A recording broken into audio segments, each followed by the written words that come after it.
Hi hello welcome to V cinematic world YouTube channel.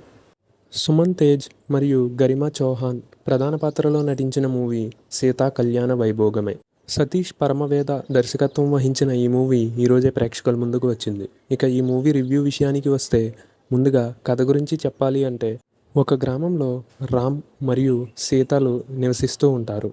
అయితే వీరిద్దరూ ప్రేమలో పడి ఎవరికీ తెలియకుండా పెళ్లి చేసుకుని వేరే ఊరికి వెళ్ళి అక్కడ వారు ఎంతో సంతోషంగా జీవితాన్ని సాగిస్తుంటారు. అయితే రామ్ తండ్రి మూర్తి చావు అంచులకు వెళ్తుంటాడు.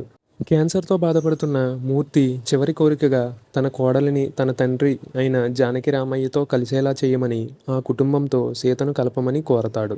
ఆ సమయంలోనే సీత కోసం ఎదురు చూస్తున్న పరమ దుర్మార్గుడు రమణ ఏం చేశాడు? సీతను రామ్ను ఎలా ఇబ్బంది పెడతాడు? అసలు ఆ ఊరి గుడి ఎందుకు మూసి ఉంటుంది? శ్రీరామనవమికి ఊర్లో ఉండే కట్టుబాట్లు ఏంటి? జానకి రామయ్య తన కూతురి ప్రేమను అర్థం చేసుకుంటాడా? చివరకు రామ్ ఏం చేస్తాడు? రమణ ఆగడాలను ఎలా అంతం చేస్తాడు అనేదే మిగిలిన కథ. ఇక ప్లస్ పాయింట్స్ విషయానికి వస్తే, నటీనటుల పెర్ఫార్మెన్స్ అయితే ఈ మూవీకి బాగా ప్లస్ అయిందని చెప్పవచ్చు. ఇక ఎమోషనల్ సన్నివేశాలు కూడా ఈ మూవీలో చాలా బాగా చిత్రీకరించారు. ఇక వీటితో పాటుగా రామాయణం గొప్పతనం గురించి చెప్పిన విధానం కూడా చాలా బాగుంది. రామాయణం రాముడు సీత విలువలు చెప్పేందుకు, మర్చిపోతున్న మన సంస్కృతిని చెప్పేందుకే ఈ సినిమాను తీస్తున్నామని దర్శక నిర్మాతలు ప్రమోషన్స్లో చెప్పారు.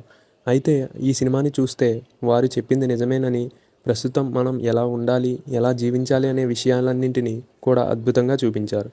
ఇక మైనస్ పాయింట్స్ విషయానికి వస్తే, కథనం చాలా స్లోగా ఉండడంతో పాటు రొటీన్ సన్నివేశాలు ఎక్కువ ఉండడంతో ఈ సినిమా కొంచెం ల్యాగ్ అనే ఫీలింగ్ కలుగుతుంది.